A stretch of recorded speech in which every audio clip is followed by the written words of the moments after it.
ce qui se trouve dans le chapitre de Matthieu, Matthieu 20, et on va le lire alors vous pourrez le suivre dans vos Bibles, dans la version de la parole vivante de QN. C'est le chapitre de Matthieu 20. En effet, dans le royaume des cieux, tout se passe comme pour ce propriétaire d'une vigne qui sort de bonne heure le matin afin d'embaucher des journaliers pour travailler dans son vignoble. Il se met d'accord avec eux de leur payer le salaire habituel d'une pièce d'argent. Dans le texte que vous avez, c'est un denier pour la journée. Puis il les envoie dans sa vigne. Vers 9 heures du matin, il sort de nouveau et aperçoit quelques autres qui flânent désœuvrés sur la place du marché. Il leur dit : « Vous aussi allez travailler dans ma vigne et je vous payerai correctement. » Ils y vont.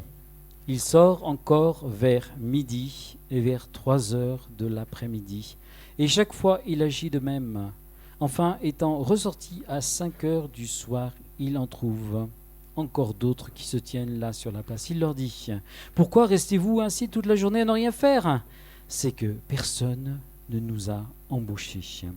Eh bien, vous aussi, allez dans ma vigne. » Le soir, le propriétaire du vignoble dit à son gérant : « Fais venir les ouvriers et donne-leur la paye.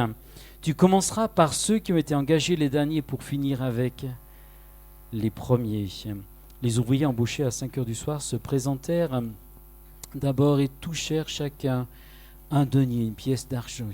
Vient le tour des premiers engagés. Ils s'attendaient à recevoir davantage, mais eux aussi perçoivent une pièce d'argent chacun. Au moment de la recevoir, ils protestent et s'indignent contre le propriétaire. « Ces derniers-là venus, disent-ils, n'ont travaillé qu'une heure et tu les as mis sur le même pied que nous qui avons travaillé dur toute la journée dans la grosse chaleur. » Mais le maître, s'adressant à chacun d'eux, lui dit : « Mon ami, je ne suis pas injuste envers toi. Est-ce que nous ne sommes pas mis d'accord sur une pièce d'argent pour la journée ? Prends donc ce qui te revient et va-t'en. Si cela me fait plaisir de donner à ce dernier venu autant qu'à toi, c'est mon affaire. Est-ce que par hasard je n'aurai pas le droit de faire de mon bien ce que je veux ? Ou bien me regardes-tu de travers parce que je suis bon ? Ma générosité, est-ce qu'elle te rendra jaloux ? Voilà comment les derniers seront les premiers et comment les premiers seront les derniers. » C'est un texte pour les travailleurs. Ceux qui bossent ou ceux qui veulent bosser ou ceux qui veulent s'engager pour Dieu, pour le servir, d'une façon ou d'une autre. Et c'est le texte le plus anti-syndical qui soit dans la Bible. Mais moi, ce texte, je l'aime beaucoup. Il faut le comprendre dans la pensée de Dieu et dans l'esprit du royaume. Tout d'abord, le CDD. Vous savez tout ce que c'est que le CDD, hein ? C'est un journalier. Et les ouvriers venaient le matin sur la place du marché, la place centrale, pour proposer leurs services. Comme aujourd'hui, on se rend à l'agence d'intérim. Dans ce texte, il est dit, les ouvriers attendaient d'être loués, d'être embauchés par le patron qui les recrutait chaque jour. Et dans ce texte, on voit qu'il y a 5 périodes d'embauche. La première heure, c'est-à-dire vers 6 heures du matin. La 3e heure, c'est vers 9 heures du matin. La 6e heure qui correspond à midi. La 9e heure qui correspond à 3 heures de l'après-midi. Et la 11e heure qui est 17 heures. Les journées étaient de 12 heures. Et elles correspondaient au lever du soleil et à son coucher. Et pour la nuit, eh bien, nous voyons que aussi, et nous le lisons dans les textes bibliques, que les temps étaient découpés en 4 veilles de 3 heures. Dans quelle heure sommes-nous ? Dans l'horloge prophétique de Dieu. Ces textes ne sont pas de simples banals exemples, mais derrière il y a un enseignement profond et une réalité prophétique qui souvent nous échappe. Le temps s'égrène et nous pousse vers le futur. Le plan de Dieu se déroule dans le temps et dans l'histoire, et nous sommes certainement à la porte du retour du Seigneur. Et je crois que nous pourrions voir quelque part ces 5 périodes comme 5 périodes de l'histoire de l'Église, de la période de la Pentecôte au retour du Seigneur. Je ne vais pas aborder ce matin les prophéties de la fin des temps, mais je voulais insister sur ce point. Dans ce texte, nous voyons qu'il y a les premiers qui sont appelés de l'Église primitive et les derniers appelés de la dernière heure. Arrivé le soir, le maître fait approcher les derniers embauchés et leur verse un denier. Tout le monde semble assister à la scène. Puis ensuite, les travailleurs embauchés de la 9e heure sont appelés et reçoivent le salaire d'un denier. Ça paraît encore normal. Ils sont arrivés à la fin du labeur. Ils ont, comme les derniers, un denier. C'est bien. Les ouvriers de la 6e heure défilent devant le comptoir. Ils sont les travailleurs à mi-temps, ce qu'on appelle à mi-temps aujourd'hui. Mi-temps, donc demi-portion. Non, ce n'est pas le cas. On leur verse un denier. Comme c'est étrange. Puis on appelle les ouvriers de la 3e heure. Ils reçoivent le même salaire. Le patron n'est pas très généreux aujourd'hui. Parce qu'ils sont quand même venus, non pas à 6 heures, mais à 9 heures du matin. Et ils touchent aussi un denier. Et là, ils se regardent les uns les autres. Qu'est-ce que nous, on va toucher comme salaire en fin de journée? Et puis, ils passent devant la caisse et on leur donne qu'un denier. Alors, ils commencent à râler. Nous qui avons supporté la chaleur du jour, transpiré dans ton champ, fournissant une valeur de travail bien supérieure à ceux que tu as embauchés avant nous, pourquoi es-tu aussi injuste? Et ne remarques-tu pas l'effort que de notre labeur acharné de tout ce jour sur le plan de la justice humaine? Ces revendications semblent être justes. Mais j'aimerais faire 3 constatations et 3 points sur lesquels j'aimerais que l'on puisse rentrer pour comprendre un peu mieux ce texte. Tout d'abord, ce qui nous frappe, c'est que le propriétaire de la vigne a commencé par faire approcher les derniers. On lit au verset 8 que c'était une volonté de sa part. Tu commenceras par faire approcher les derniers pour les rémunérer. Les derniers. Commencer par les derniers, c'est manifester l'état de la grâce du Père.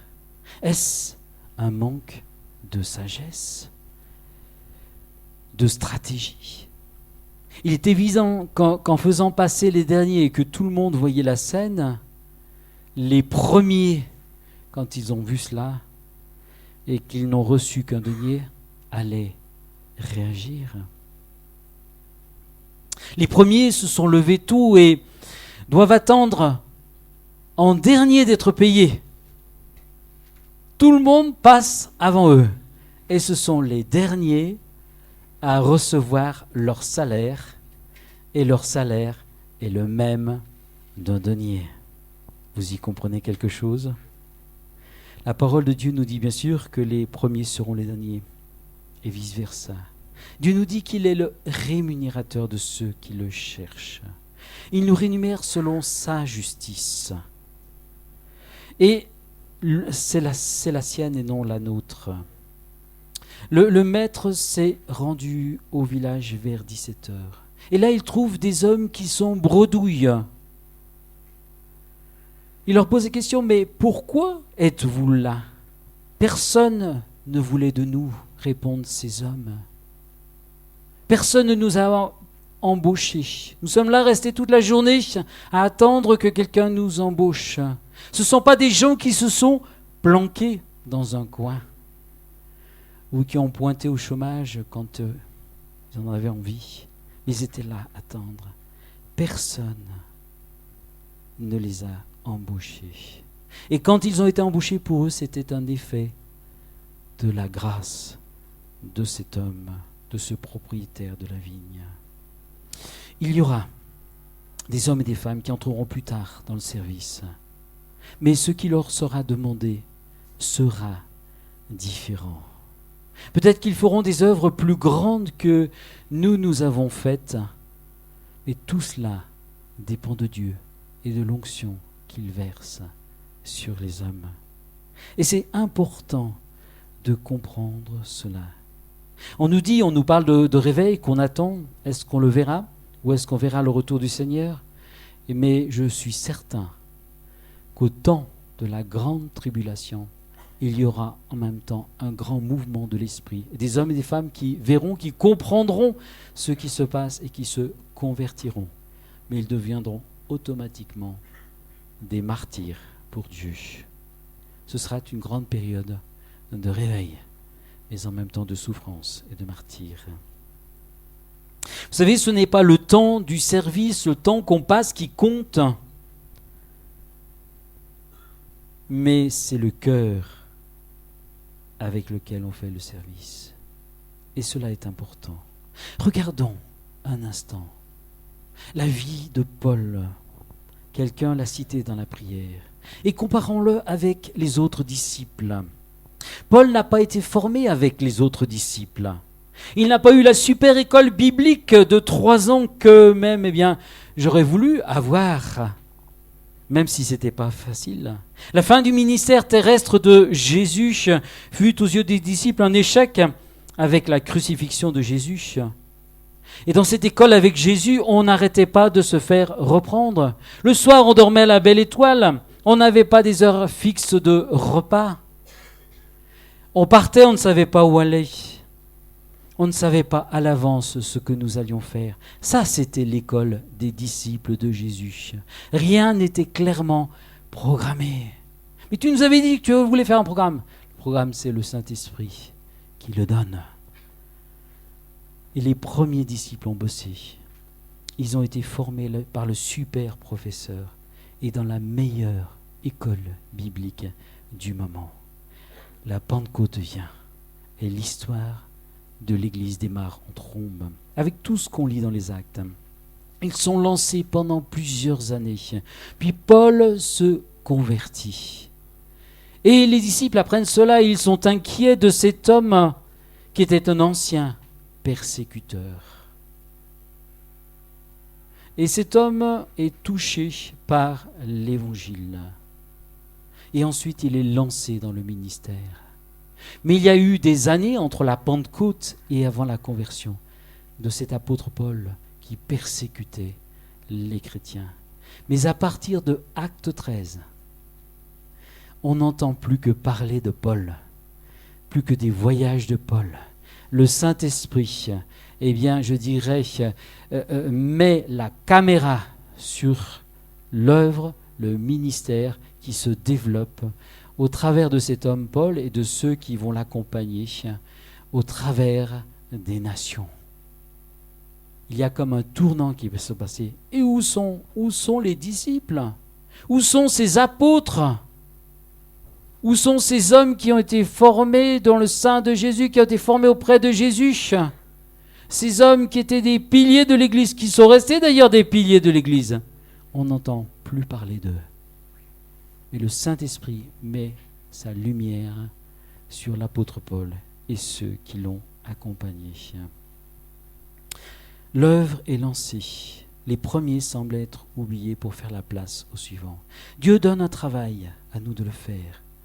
Mais la rémunération, la reconnaissance, elle ne dépend que de lui. Elle ne dépend que de lui. Un livre raconte l'histoire, il doit être certainement dans la bibliothèque, de ces 8 missionnaires qui ont eu une conviction de partir travailler en Équateur.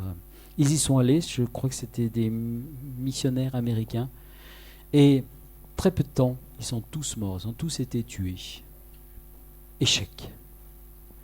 Échec et mat, on pourrait dire, aux yeux des hommes.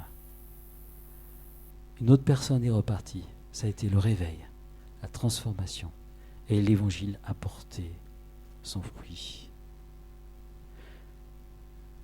Vous savez, pour nous, nous sommes toujours dans une logique de comptabilité, mais Dieu fonctionne autrement. Ce qu'il a promis, il le fera. Dieu est clair dans sa logique et il rémunère selon ce qu'il a promis. L'esprit de compétition, la réussite que nous pouvons des fois voir dans certaines églises ou dans certains mouvements de l'Église, ce sont des valeurs humaines qui n'ont pas droit de citer dans le royaume de Dieu. Tout succès vient de lui. Il faut les premiers qui posent les bases du royaume et ensuite d'autres bosseront pour amener le réveil. Et parfois, iront plus loin sur ceux qui ont commencé à poser les fondements. Et nous devons tous être des bases de lancement en tant que disciples de Jésus-Christ pour les autres qui nous suivront. La deuxième idée que j'aimerais donner, c'est ce que l'on ressent dans ce texte, c'est une mauvaise revendication. Ces travailleurs se sont placés sur le terrain du droit et du devoir. De là découle leur revendication. Qu'est-il écrit au verset 2 ? Le maître se met d'accord avec eux de leur payer un salaire normal d'un denier. Et eux veulent faire valoir leur différence sur le temps passé au travail avec les conditions difficiles de la journée. Les derniers arrivés sont les premiers servis. Ce n'est pas juste, Seigneur. Et ceux-ci, eh bien, tu leur donnes autant qu'à nous. C'est grotesque. Il y a quelque chose de méprisant quand ils disent ceux-ci. Ceux-ci qui sont arrivés les derniers, tu les payes et tu les rémunères autant que nous.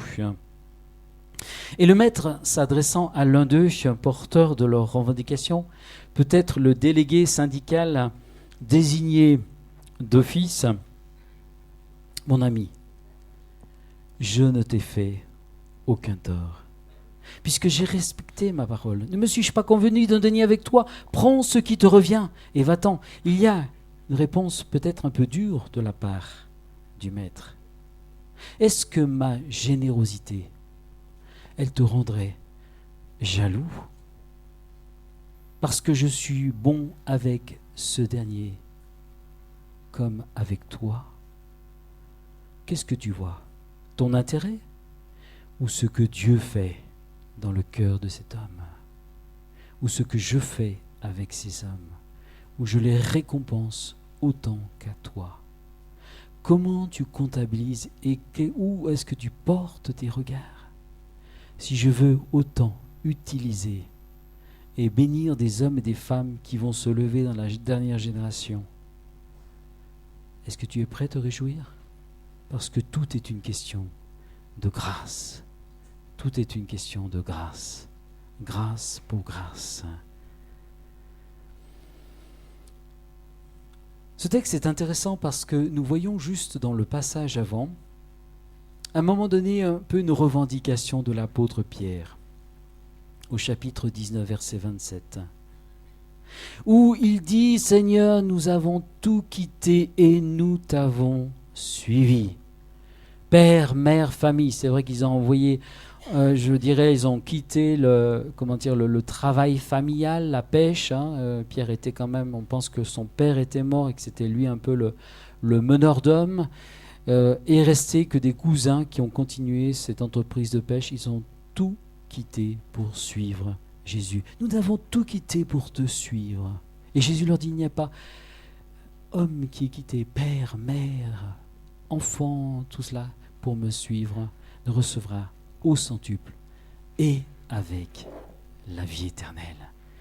Au centuple et avec la vie éternelle. Pierre, en exprimant cela, cédait à quelque part un sentiment fou et dangereux de propre justice. Si par ailleurs Jésus l'encourage dans ce chapitre de Matthieu 19, verset 27, parce qu'il voit l'état de son cœur, il voit ce qu'il, lui et ses amis et ses frères qui sont avec lui ont donné d'eux-mêmes. La parabole qu'il donne juste après est simplement le correctif que veut apporter le Seigneur. Que veut apporter le Seigneur. Et la troisième idée que je voudrais donner, c'est une question de grâce. Comprendre que le royaume, c'est comprendre la grâce. Vivre le royaume, c'est vivre la grâce. La grâce n'autorise pas tout. Elle a été donnée à tous les hommes, dira Tite, elle nous enseigne à renoncer à l'impiété, aux convoitises mondaines et à vivre dans le siècle présent selon la sagesse, la justice et la piété. Nous dit Paul dans l'épître de Tite, écrite à Tite, chapitre 2, versets 11 à 12. Elle n'autorise pas le péché. Mais au contraire, elle nous libère, elle nous transforme, elle nous libère de cette puissance du péché, de nos vieilles addictions, afin que nous soyons libres. Elle nous libère de l'esprit de la loi dans lequel se cache la puissance du péché.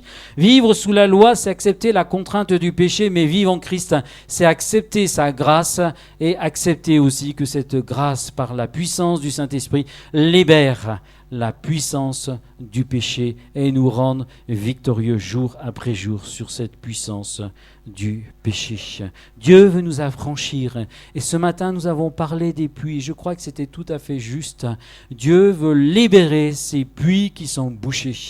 Il veut transformer nos cœurs. Il veut nous apprendre à pardonner. Il veut nous apprendre à être guéris de nos amertumes, à être guéris des racines des iniquités de nos pères. Dieu est en train de mettre en lumière des choses parce que des gens sont des fois constamment tenus dans l'échec parce qu'il y a eu des racines d'iniquité de générations passées qu'ils doivent confesser, qu'ils doivent, dénoncer, prier pour cela, demander pardon pour qu'ils soient libérés, pour que la puissance de l'iniquité des pères qui a été posée sur la vie des gens soit brisée. Mais aussi, ils doivent être libérés, eux personnellement, de la puissance du péché. Dieu veut guérir.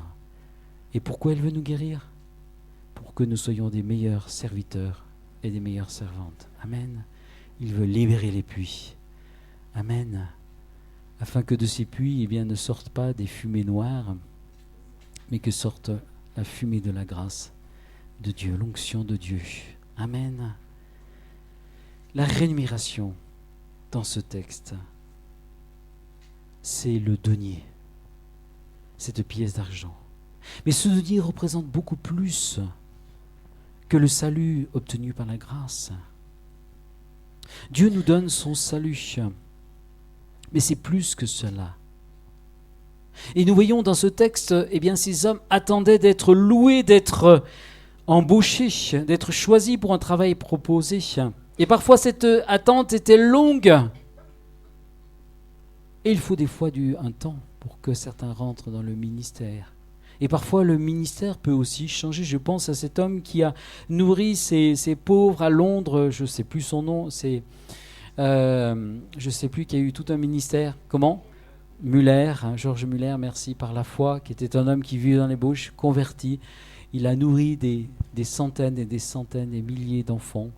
Et à 80 ans ou 75 ans, il a tout arrêté et il est parti en mission.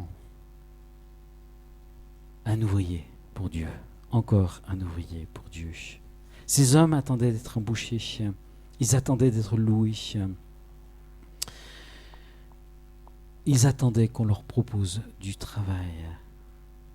Parfois, l'ouvrier perd toute sa journée. Et à l'époque, il n'y avait pas les allocations au chômage comme il y a aujourd'hui. Et quelqu'un leur a fait grâce en les embauchant. Si tu sers le Seigneur, quel que soit ton service, même s'il est le plus humble, c'est une grâce. C'est une grâce. Amen. Est-ce qu'on peut le comprendre ? C'est une grâce. Est-ce qu'on peut le dire ? C'est une grâce. Dans Éphésiens, chapitre 2, verset 10, Paul nous encourage par ces mots, car nous sommes son ouvrage ayant été créé en Jésus-Christ pour de bonnes œuvres que Dieu a préparées d'avance pour nous afin que nous les pratiquions. Il n'y a pas de chômeur avec Dieu. Il appelle. Il continue à appeler. Et il continuera encore à t'appeler. Le service, vous savez, quand on était jeune, on avait un peu des fois les choses déformées. On pensait que servir Dieu, c'était être à temps plein. Et certains rêvaient à ce temps plein. Mais le service de Dieu, il est ouvert à tous. Qu'on soit dans un ministère, qu'on soit des laïcs, il est ouvert à tous. Amen.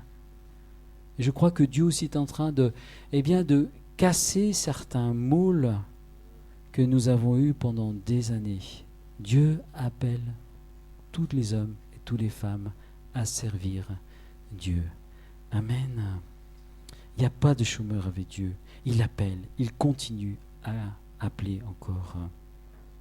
Et vous savez, je crois que le Saint-Esprit peut très bien nous parler quand on fait les choses humbles. Combien de fois j'ai reçu des révélations personnelles, tout simplement parce que je me tenais dans la méditation de la parole de Dieu, en nettoyant le sol ou en faisant des choses humbles, parce qu'au départ j'ai commencé comme brancardier en poussant des lits. Et le Saint-Esprit me parlait. Amen. Et je crois que Dieu veut nous préparer dans cette communion avec lui, à être ses ouvriers avec lui, à être dans son écoute, afin que nous puissions être les instruments que Dieu veut. Il parle en tout temps. C'est nous souvent qui ne savons pas l'écouter. Amen. Travailler dans sa vigne. Vous savez, c'est parfois éprouvant de travailler dans une vigne. Je pense que certains d'entre vous, vous avez fait des vendanges. Et vous savez, j'ai posé la question concernant les vendanges, est-ce qu'on a amélioré les techniques? Les techniques sont les mêmes. On ne peut pas passer des engins agricoles dans les vignes. Il faut les ramasser, il faut les couper, il faut entretenir. C'est un travail qui est toujours dur, fatigant. Et vous ne croyez pas qu'il y a des moments dans la vigne du Seigneur, dans le travail de Dieu? Il y a des moments de découragement. Il y en a un qui raille, il y en a un qui n'est pas content, il y en a un qui empiète sur notre plate-bande. Il y en a un qui fait ce qu'on ne veut pas faire. Il y en a un qui est toujours en train de dire, oh, celui-là, tu vois, il n'avance pas vite. C'est éprouvant. C'est un travail aussi, pas seulement solitaire, mais c'est un travail ensemble. Et des fois, nous cherchons une promotion pour Dieu dans le service de Dieu, mais si on n'apprend pas dans les choses humbles, eh bien, nous ne serons pas utiles. Nous ne pourrons pas être d'aucune utilité dans les choses les plus importantes que Dieu va nous donner. Si on n'a pas appris les premières leçons dans les choses humbles. Pierre, l'apôtre Pierre, reçut cette promesse après cette déclaration qu'il recevra en abondance dans le royaume. Mais cette rémunération ne dépendait pas du Fils de Dieu, mais de Dieu lui-même. Quiconque aura quitté sa famille pour mon service recevra centuple avec la vie éternelle. Chacun recevra sa propre récompense selon son propre travail, nous dit l'apôtre Paul dans 1 Corinthiens chapitre 3 verset 8. Mais que chacun de vous prenne garde à la manière dont il bâtit et avec quel matériau il bâtit, celui de la chair ou celui de l'esprit, avec l'esprit de compétition ou l'esprit de service, avec la volonté d'être mis en valeur, de la reconnaissance humaine ou le désir d'être encouragé par Dieu lui-même, avec le désir d'être reconnu ou d'être simplement connu et reconnu de Dieu uniquement. Avec quel matériau nous construisons l'œuvre de Dieu. Dieu, et j'ai encore quelques minutes pour parler de cela, est en train de faire lever aujourd'hui une génération d'hommes et de femmes en visage. Et c'est un petit peu pour donner cette vision que nous avons de l'Église. Vous savez, nous sommes un peu une Église un petit peu particulière. Et les gens nous disent, ouais, mais vous n'êtes pas bien organisé, vous n'êtes pas ceci, vous n'êtes pas cela, peu importe. Je crois que ça correspond à une vision. Dieu est en train de faire lever. Et c'était Wimber qui le disait, une génération d'hommes et de femmes sans visage, où l'homme n'est pas mis en avant. Des personnes qui se laissent diriger par Dieu. Et cela se rapproche de ce que nous lisons dans Acte 13, où nous voyons il y avait des hommes qui servaient Dieu, des prophètes. On ne voit même pas le ministère de pasteur, même pas le ministère d'apôtre. Il y avait des prophètes et des docteurs, et à un moment donné, le Saint-Esprit dit, mettez-moi Barnabas et Saul. Vous savez, Antioche était une église solide, et de là, 2 hommes sont partis, et d'autres hommes sont partis en mission. Et chaque fois que Paul rentrait de tournée, il rentrait à Antioche. C'était une équipe de lancement. Des hommes qui avaient compris. Des hommes qui ne cherchaient pas à se mettre en avant, mais qui cherchaient à faire l'œuvre de Dieu sous l'onction de Dieu, avec l'onction du Saint-Esprit. Nous avons tellement eu ce schéma de l'Église, avec un peu comme, je dirais, dans l'Église catholique, le curé ou le pasteur qui dirige, qui imprime tout. Ou une sorte de pyramide. Mais je crois que Dieu veut casser ce moule, le changer. Le pasteur est utile, il est le berger des âmes. Mais l'œuvre de Dieu doit être conduite par des hommes qui écoutent la voix de Dieu et qui sachent où est la direction de Dieu pour la communiquer. Et c'est pour cela que ça change beaucoup de choses et de façon de voir. Et c'est pour cela qu'il y a des services qui se développent, qui ne sont pas sous le contrôle, je dirais, d'un homme qui dicte tout, qui dirige tout, qui dit il faut faire ceci, il faut faire cela, il ne faut pas faire ceci, il ne faut pas faire cela. C'est complètement différent. C'est le travail de Dieu. C'est l'Église qui se lève. C'est cette Église dont il est parlé dans ce chapitre 20, de ces ouvriers de la dernière heure. Nous avons eu, et Georges en a parlé dimanche dernier, je n'ai pas eu l'occasion encore de lire son livre, Jackie Shekko. C'est un homme, un ministère qui est en Inde, qui voit des centaines d'églises se lever en Inde, tout un travail qui se passe dans une région de l'Inde, avec bien sûr des combats, des persécutions. Il y a aussi tous des mouvements de l'esprit qui sont touchés dans des castes, et lui, il ne peut pas aller les toucher, mais c'est d'autres qui sont touchés et qui sont suscités, que Dieu suscite comme ouvrières pour toucher ces castes. Et c'est une œuvre que Dieu est en train de faire. Je lui posais la question, puisque nous avions eu ce qu'on appelle un pré-citron, c'était lors de la pastorale à Grenoble. Je lui dis, mais comment ça peut se faire? Comment ça se passe? Et il me disait, regarde l'océan. Tu vois les vagues qui dérivent sur la plage.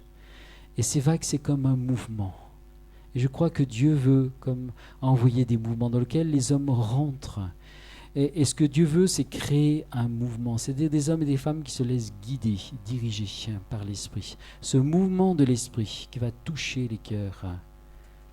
Si c'est un système humain, tôt ou tard, ça limite. Mais quand Dieu fait lever des hommes, des femmes qui se tiennent dans sa présence, comme au mouvement qui est en train de se répandre, alors rien ne peut arrêter. Rien ne peut arrêter. Amen.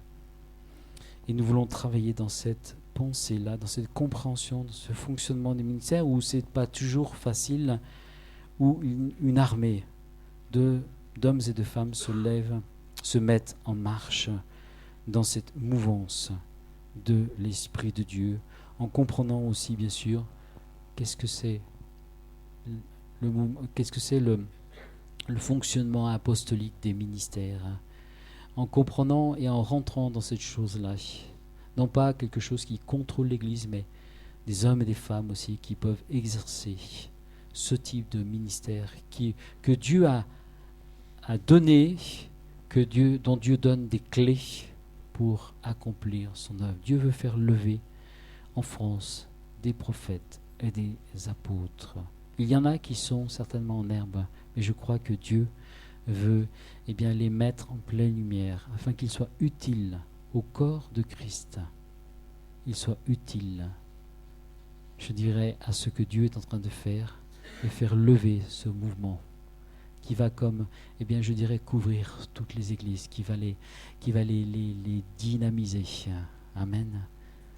Pour que l'église, corps de Christ, se lève et glorifie Dieu en France et partout où Dieu l'enverra. Pour conclure, Dieu appelle des hommes dans sa vigne à des heures différentes et c'est un don de sa grâce. Ne soyons pas sur le terrain de la mauvaise revendication. Si Dieu utilise des hommes et des femmes mieux que moi, je dois me réjouir. Je dois me réjouir. Et je dois apprendre à me réjouir. Que Dieu soit béni. Amen. C'est là où nous allons commencer à vivre vraiment l'œuvre de Dieu. Parce que ça récompense c'est lui qui nous la donne. Et c'est aussi un effet de sa grâce, comme de son salut, comme du travail qu'il nous donne et qu'il donne à chacun. Tout est grâce. Et nous voulons finir sur ce mot, tout est grâce. Et grâce que Dieu nous donne. Amen. Seigneur, merci pour ta parole. Merci de bénir chacun d'entre nous.